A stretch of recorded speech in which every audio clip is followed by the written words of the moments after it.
예, 오늘 집중 분석하는 시간 마련했습니다. 신종 코로나 사태는 감염자가 늘면서 확산이 되고 있고 한편으로 주가는 선반영하면서 올라가는 듯한 상당 부분 반영하는 듯한 모양새를 보이고 있어서 사실은 좀 중심 잡기가 어렵습니다. 조금 큰 흐름으로 중국 경제 또 세계 경제에 미치는 영향들 보고요. 전략 세웁니다.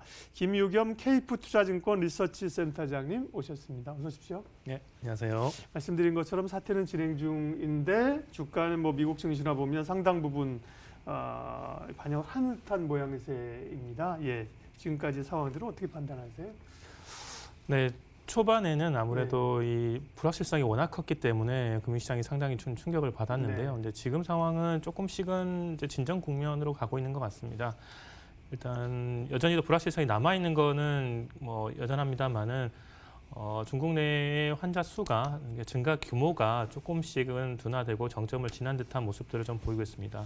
그러니까 누적 환자 수는 많지만 증가분들은 좀 둔화되는 것들이 금융시장에 좀 안정을 좀 주고 있고요. 또한 아무래도 시장이 좀 충격을 받고 경제가 충격을 받을 것에 대한 우려감들 때문에 중국이 좀 제법 센 규모의 경기 부양이 나서지 않겠는가 하는 것도 기대감을 주고 있는데요. 아무래도 그 글로벌 경기가 회복 초기 국면이었다는 점에서 우려감이 좀 있었지만 다시 한번 부양책이 나온다면 회복세를 좀 재개할 수 있지 않을까 기대감을 가지고 있는 것 같기도 하고, 또 하나는 글로벌 경기 회복 이후에도 사실 유동성의 힘들이 금융시장에 강하게 작용을 하고 있었는데 중국이 부양책을 제시를 하게 된다면 그런 유동성의 힘들이 여전히 더 강하게 혹은 더 강하게 나올 수 있을 것이다라는 기대감들이 좀 작용을 하고 있는 것 같습니다. 예, 이런 질병 관련된 노이즈들이 그 전에 추세가 어떻게 됐느냐에 따라 다르다. 예, 추세를 완전히 방향을 트는 훼손은 아니다. 예, 뭐 그런 그 학습 효과가 있었는데요. 대략 진정이 된다면 비슷한 시각으로 말씀하신 거로 저는 이해를 했고요. 다만 이제 진정이 되더라도 혹은 이제 확산이 될 경우에 이제 후유증들은 성장률이나 이런 쪽으로 이제 경기로 반영이 될 거잖아요. 당장 이제 중국 경제가 이제 걱정인데요. 중국 성장률 1분기 우려하는 분도 있고요. 중국은 이제 그러면 말씀하신 것처럼 경기 부양책을 이제 꺼내들 가능성이 높겠군요. 네. 네, 아무래도 그렇게 될 것 같습니다. 그러니까 중국이 3월 전인대를 앞두고 이제 그런 시장에서는 기대감들이 상당히 높아지고 있고 중국도 명확하게는 아니지만 관련한 언급들을 약간의 시사점들을 좀 내놓고 있는 상황인데요. 일각에서는 중국의 성장률이 당초 전망보다는 약 2%포인트 정도 1분기에 떨어질 수 있다 이런 얘기들을 내놓고 있습니다. 시장에서의 금융시장은 빨리 좀 정상화되는 듯한 느낌을 주고 있지만 사실 실물 경제에 대한 우려감들은 여전히도 지속이 되고 있습니다. 중국 성장률이 상당히 크게 지장을 받을 것이다 이런 전망들이 나오고 있고 물론 그 이면에 그에 따른 경기 부양에 대한 기대감들도 작용을 하고 있지만 지금은 정책에 대한 기대감, 당초 우려에 대한 되돌림 이런 것들 때문에 금융시장이 안정을 찾고 있지만 실제 경제 지표들이 1월 달이 나오고 2월 달이 나오고 1분기 성장률이 생각보다 좋지 않았다 이런 결과들이 나오게 된다면 시장이 좀 실망할 가능성들도 배제할 수는 없을 것 같습니다. 예를 들면 중국의 성장률이 1% 정도, 연간 성장률 1% 정도 내려가게 된다면 한국은 대략 0.2에서 0.3% 정도까지의 성장 영향을 받을 수가 있기 때문에 우리 입장에서도 상당히 좀 주시해야 될 대목이라고 할 수 있습니다. 네, 그러면 이제 중국이 쓸 수 있는 카드는 결국은 금융정책, 금리 인하나 돈을 푸는 이런 것이 1차적이겠네요. 네, 그렇습니다. 중국은 사실 지난해에도 다른 나라들과 정책 기조는 크게 다르진 않습니다. 기준금리를 절대적으로 낮추진 않았지만 대출 우대금리라는 걸 동원해서 사실상 기준금리 인하 효과를 좀 가져왔었고요. 또한 사회경제 총량 같은 거 대출을 늘리면서 시장의 유동성을 공급하는 정책 자체는 다른 기타 선진국과 큰 차이는 없었다고 볼 수 있습니다. 다만 전면적인 정책에 대한 시행은 부동산이라든지 이런 부작용을 우려해서 좀 자제를 하고 있었는데 최근의 흐름들을 생각을 해보면 전체적인 기준금리 인하까지도 배제할 수는 없을 것 같습니다. 네, 중국 경제에 미치는 영향부터 봤고요. 이 신종 코로나 사태가 세계 경제에도 영향을 주겠죠. 그래서 주요 이제 기관들의 평가나 혹은 성장률 전망 하향이 나올 수 있는데 글쎄요, 올해 경제 성장을 보면 작년에도 이제 선진국 가운데 사실 미국만 잘 갔던 거고 올해는 이제 이머징 시장에 대한 경제나 주가 부양에 좀 기대감이 있지 않습니까? 그러면 이런 사태나 세계 경제 위축이 이머징 시장에 좀 부담을 주지 않을까 걱정이 되네요. 네, 그 당연히 또 이머징 예. 시장에 이제 중국이 중심이기 때문에 아무래도 영향을 줄 수밖에 없을 것 같습니다. 네. 특히 이제 중국이 원자재를 많이 쓰는 국가라는 점을 고려를 해보면 그런 측면에 최근 유가 하락이 되는 것들도 그런 부분들을 네. 많이 반영을 또 하고 있고요. 뿐만 아니라 글로벌 교역에 대한 우려감들도 주고 있어서 해운 지수라든지 이런 부분 해운 지수 이런 것들도 상당히 급락하는 모습들을 좀 보여주고 있습니다. 상대적으로 신흥국들이 여파를 조금 더 받을 수밖에는 없겠습니다. 하지만 그 최종적으로 상품을 수요하는 선진국에 대한 전망들은 뭐 미국을 중심으로 해서 견조한 상태이고 또한 그 중국의 이번 충격이 중국 당국이 제시하는 것처럼 2월 혹은 3월 정도에 대략적으로 종료가 좀 된다면 가닥이 잡힌다면 충격은 좀 일시적이다라고 기대해 볼 수는 있을 것 같습니다. 예, 잠깐 언급드린 것처럼 경기나 혹은 이제 달러와의 추가적인 강세가 어렵다. 그 자금들이 이머징으로 한국을 포함해서 오지 않겠냐는 기대감들이 오래 있잖아요. 예, 그런 기대는 그런 동일하시는지 유효하다고 생각하시는지요? 네, 그렇습니다. 그 아무래도 지난해 같은 경우는 이제 물가가 하락하는 저물가에 대한 우려가 상당히 컸었는데 예. 이후에 높지는 않지만 그래도 물가가 좀 개선되는 국면으로 진행되고 있는 네. 과정이었고 또한 각국에서 돈을 풀면서 유동성 효과를 지금 가져오고 있는데요. 그런 것들이 올해는 전반적으로 좀 확산이 되고 그러다 보면 아무래도 또 무역 분쟁에 대한 이슈가 완화됐다는 걸 생각해 보면 선진국은 그간 주가 상승이라든지 이런 폭이 자산 가격 상승 폭이 컸고 상대적으로 신흥국이 좀 낮았고 저평가되어 있다는 것을 고려를 해보면 올해 이머징 시장에 대한 전망들을 좀 긍정적으로 가져가도 여전히 좋을 것 같습니다. 예. 당장은 연초에 이제 이란 사태, 지금 국면하고 있는 신종 코로나 사태가 있지만 올해 사실은 굉장히 큰 글로벌 증시 변수 하나 가운데가 미국 대선 아니겠습니까? 이제 대선이 막 이제 아이오와 코커스부터 해서 시작이 됐는데요. 보면 뭐 트럼프 대통령이 탄핵안도 이제 상원에서 부결이 됐고, 예, 지금 대선과도 초반에는 잘 나가는 것 같아요. 대선 흐름에 따른 증시 영향 좀 분석해 주세요. 네, 네, 뭐 상대적으로 그 공화당과 민주당, 그 트럼프 후보와 민주당 후보 간의 네. 대결에는 관심도는 좀 많이 떨어진 것 같습니다. 네. 지난해 4분기 혹은 3분기, 4분기 정도까지만 하더라도 그러니까 글로벌 무역 불확실성이나 여러 정치적인 불확실성들 때문에 트럼프 후보의 재선 가능성이 높게 평가되지 않았는데 올해 들어서부터는 여실히 좀 트럼프 월가에서도 트럼프 재선 쪽으로 좀 기울어지고 있는 것 같습니다. 이제 그런 부분들 때문에 민주당 경선보다는 오히려 트럼프 대통령의 행보, 예를 들면 이제 탄핵에 대한 부분들이 불확실성이 해소가 되었기 때문에 트럼프 대통령은 이제 다음 정치적인 액션들을 좀 취할 것 같습니다. 예를 들면 이란이라든지 뭐 북한이라든지 이런 정치적인 외교적인 것부터 시작을 해서 또 한번 중간중간에 언급했던 부분들이 있는데요.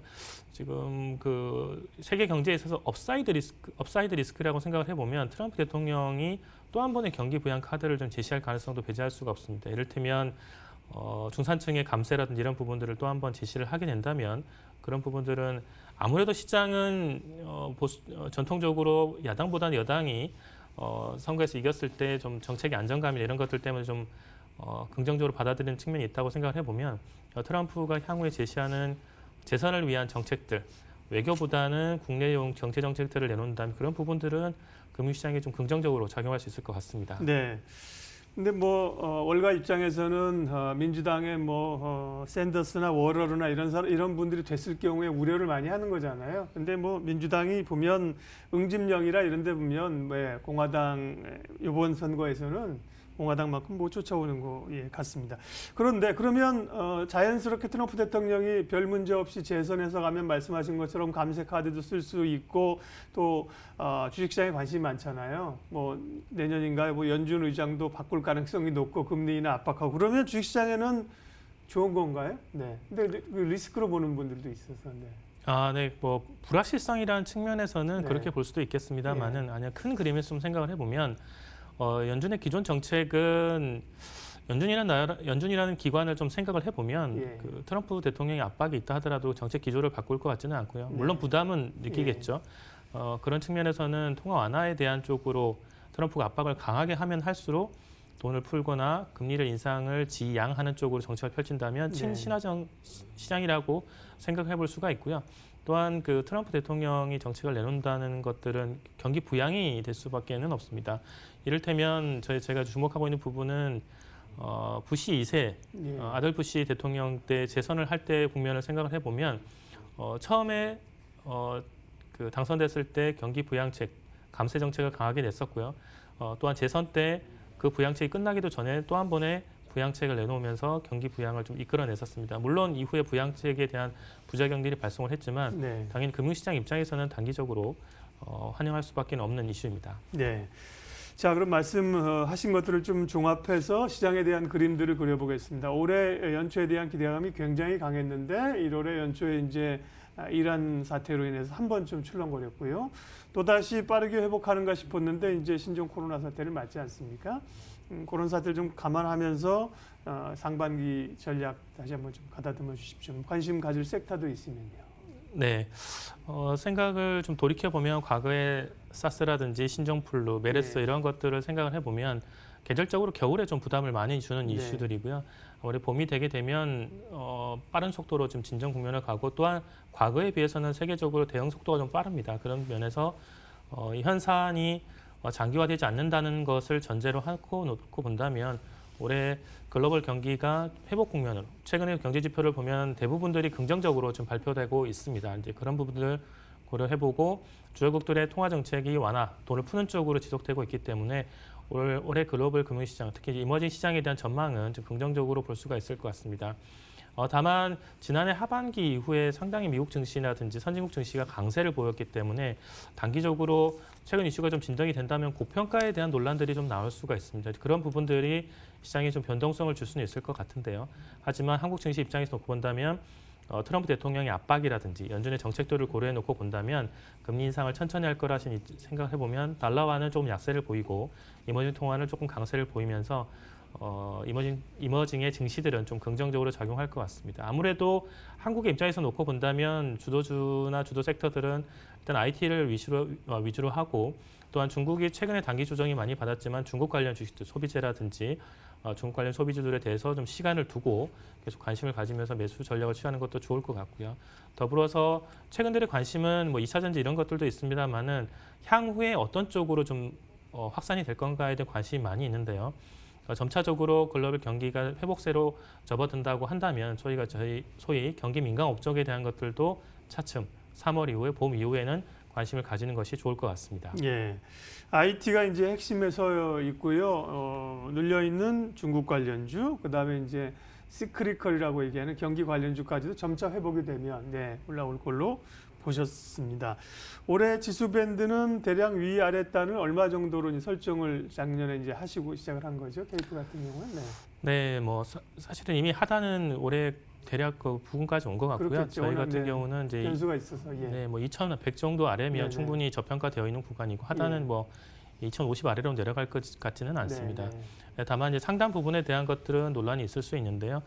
뭐 상황에 따라 유동적이긴 하겠습니다만은 최대 2,500 정도까지도 상승할 수 있을 것으로 기대하고 있습니다. 그 시점이면 그러면 이제 상반기 하반기로 나눠보면 이제 고점이 될 수 있는 시기는 네, 고점은 아무래도 네. 가을 무렵 3분기 네, 정도가 될 것 같습니다. 다만 상승 속도는 상반기에 좀 많이 이루어질 것 같고요. 고점은 3분기 정도로 보고 있습니다. 예, 어찌 보면 연초에 이제 이 유동적인 변수가 큰 것이 많았기 때문에 올해 한 해 그 그림들을 다시 한번 정리해보는 소중한 시간이 됐네요.